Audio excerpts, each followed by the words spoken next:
And we're joined on the programme now by Michael Doherty, PRO of the Micah Action Group. Good morning to you, Michael. Thanks for joining us today. Good morning, Greg. No problem.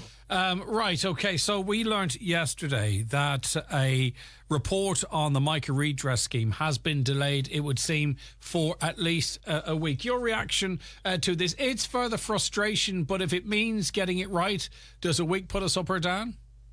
No, I think that's the key point in all of this. And, I can really understand people's frustration at this stage, and no more so than my own. We were told the end of July, first of all, then was mid-September, then was the end of September. And then it was going to be 3 weeks beyond that, bringing you into sort of the last week of October. And then it was the 9th of November. And now we're looking at the 26th and possibly the 23rd. Sorry, the 16th and possibly the 23rd even. More likely to be the 16th from what I'm led to believe from conversations yesterday. But what would really counterbalance that for me was the news that the 350 was actually what was being proposed. So it was more than a leak. It was fact. And that wasn't something that the Minister knew was going to float with us. And on the back of that, he has delayed it. He's needing the consensus that he hasn't yet got for a better package than that. I don't know what the numbers are going to be. All I do know, and it's very, very clear, 350 comes nowhere near what it needs to be. And with the amount of homeowners we're going to have left behind, it was never going to float for us. That said, and like I said in your last time you interviewed me there recently, Greg, we don't have a veto on that. So the best we can do as a lobby group is influence that as best we can. I think the campaign's done a good job around that, and we anxiously await now and see what this better outcome looks like, either on the 16th or 23rd. We don't want to talk about caps, Michael, but is there a figure? 350 clearly not acceptable, but is there a figure that? Well, yeah. Yeah, what I say on that, Greg, is we have done a simple math in ways. We have got the first 135 homes that were recommended for demolition. And, at whatever point a so-called cap is drawn, we can very easily look at the spreadsheet and say the percentage of homes that leaves behind. So if you're in a situation where you're looking at 500,000, then you've left about 4% of your people behind. So at 350, you have 40% of your people left behind. So whatever number they may come in at is going to be somewhere between that 4 and 300, 4 and 40% of our people. So we know that number, the higher that number is, the less people's left behind, and that's the simple methodology that we've got. And as you say, it's not like it's the ministers, the cabinet that sign off on this. It's not you, it's not Eileen, it's not Paddy, it's no one. It's them. But, there's something, we come to a point that triggers the threats of running local election candidates. You know what I mean? Of putting out there that we don't actually accept this. What is the line in the sand there as such?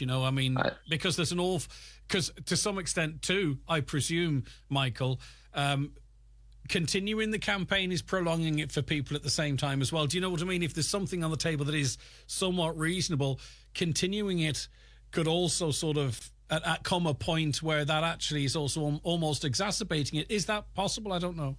Yeah, all of that is true. The reality is we've got a lot more than just a cap to be concerned about. There is the imposing of the housing agency testing and assessment that we're concerned about.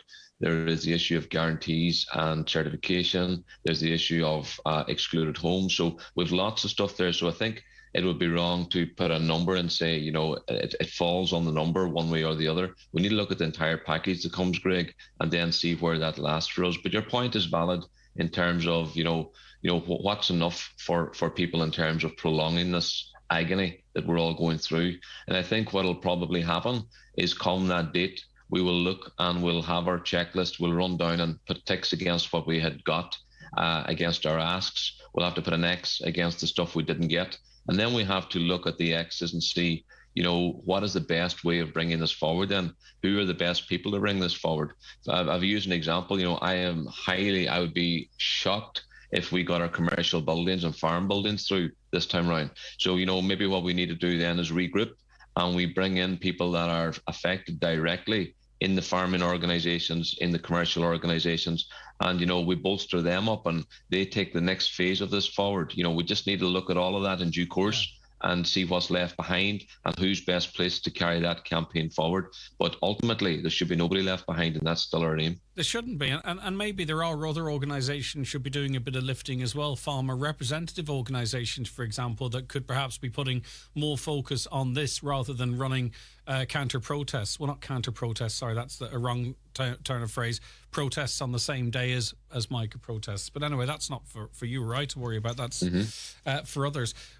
What is the direction of travel here in what the government, or we'll use that side collectively as the government, want here? Because we were hearing stories yesterday, and they're out there already, about, doing the outer leaf.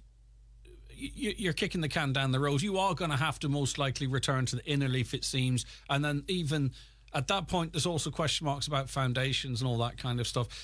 In terms of the options that will be open to people or offered to people, what is likely, Michael, as things stand now, or what are maybe the government and their people trying to push people towards? Is it outer leaf only replacements or what? I believe there's a real split in methodology at senior officials level. If I was to reflect on everything that I've learned over the time of the housing department, I do believe the housing department are exchequer focused. They are looking to reduce the number of rebuild or demolish and rebuilds in the interest of the exchequer. And I do think that is their focus, their primary focus. That's my honest belief on it. I think if you look at the housing agency who presided over the Leinster Pyrite scheme, it seems to have very different methodology there. And what they did in the Leinster Pyrite scheme and what the advice they have been providing to us all along is that do the job right seems to be their mantra. So there's two different methodologies within the civil servant circles, housing department versus the housing agency. And the housing agency, it seems, are going to have a role in whatever it is the announcement is and the deployment of that announcement. So I would welcome that. I think our experience of the housing agency has been really good.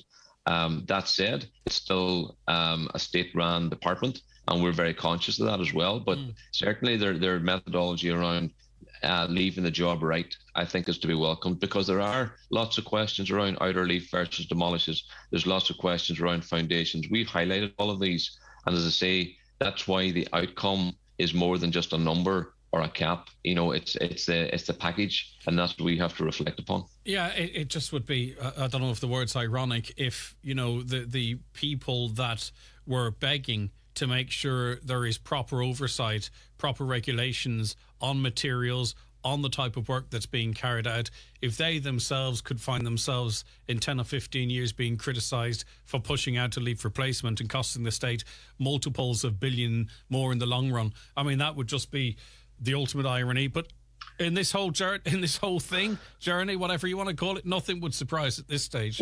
Exactly, and we can rule nothing out. You talk about what's ironic. What's ironic for me is the effort that the housing department has put into minimising the amount of compensation that goes to a homeowner for remedial works, because they want to save the exchequer money.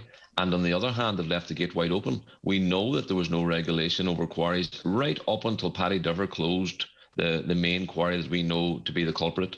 That was no authorities that closed these guys down. That was a campaign devised by Paddy Dover on the ground, starting in Carndonagh on that particular day, and when they stopped the lorries going in there. And on the back of that very successful boycott campaign, they ran out of customers. They had no customers, and the only reason that there's not more houses being built with effective blocks today is because of a Paddy Dover campaign and not the authorities. So while the authorities were looking to see how they can screw down the amount of compensation that's coming to a family, they were leaving the gate wide open for more houses to come back in to be a problem on the road, which is completely unbelievable. But that's why nothing shocks me at this stage, Greg, and we have to have our eyes on every aspect of this campaign, including that oversight and that regulation, because it doesn't seem to be landing right with them, that they have taken this on properly and done anything about it.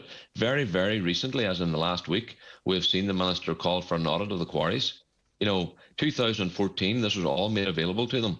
And the amount of houses that's been built in that window since is staggering. So look, and yet, houses could have been rebuilt. on it goes. Micah affected houses could have been rebuilt with defective blocks. We just simply don't know. Okay, yeah. Well, sure. Of course, I just want to ask you too about this prospect of running candidates, and it's just something that's on in my mind. In that, you know, it's not something that can be particularly targeted, and I can see the situation where if it were to happen, that you could have, you know, a hardcore, say, for instance, you know, I mean, in government at the moment is Fianna Fáil and Fine Gael. I'm not bashing them, but they're the parties that are in government at the moment, and they, you know, they enjoy a core support. They still do, you know, certainly by candidate, if not as a collective. You guys were on candidate. You could find yourselves ousting, you know, potentially friendly party representatives to your cause, at least when they're not in government. It's easy to promise the sun, the moon and the stars, and retaining those that you wanted to put under pressure or displace. I mean, that is a risk. Is it a risk worth taking? Yeah, well, there's always that risk, but I think, Greg, you know, as I said before, any good campaign has to look at plan A, B, C, and so on. We had to look at where our leverage was coming from.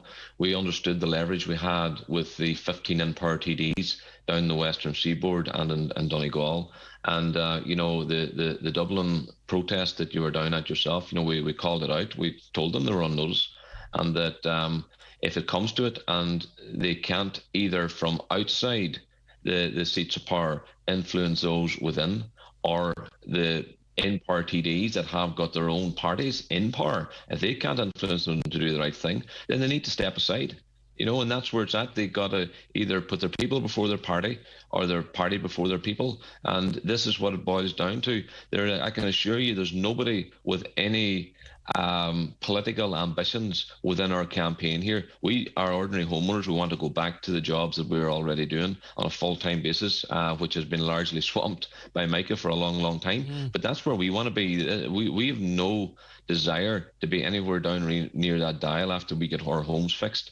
But we are not walking away from the campaign. We have made that obligation to our people, and we will follow that through. And if that's what it takes to make it happen, Greg, then that's what it takes. But over and above that, you know, there is a legal case running there through Dave Coleman as well, where there's 200 homes being used as test cases. We are going out to, with Eileen and Anne and a few others, to Brussels here at the end of the month, you know, to help Europe put pressure on our Irish government. We're already working with some of the congressmen in the States, from particularly Philadelphia, from Boston and New York. So we have lots of other irons in the fire that are all in the direction of goodness in terms of putting pressure on the government to give us the scheme we deserve. All right, listen, thanks for your time as always. We really do appreciate it, Michael. And we'll see where the dates take us. Okay, thank you. That was indeed Michael Doherty, who is PRO of the Micah Action Group.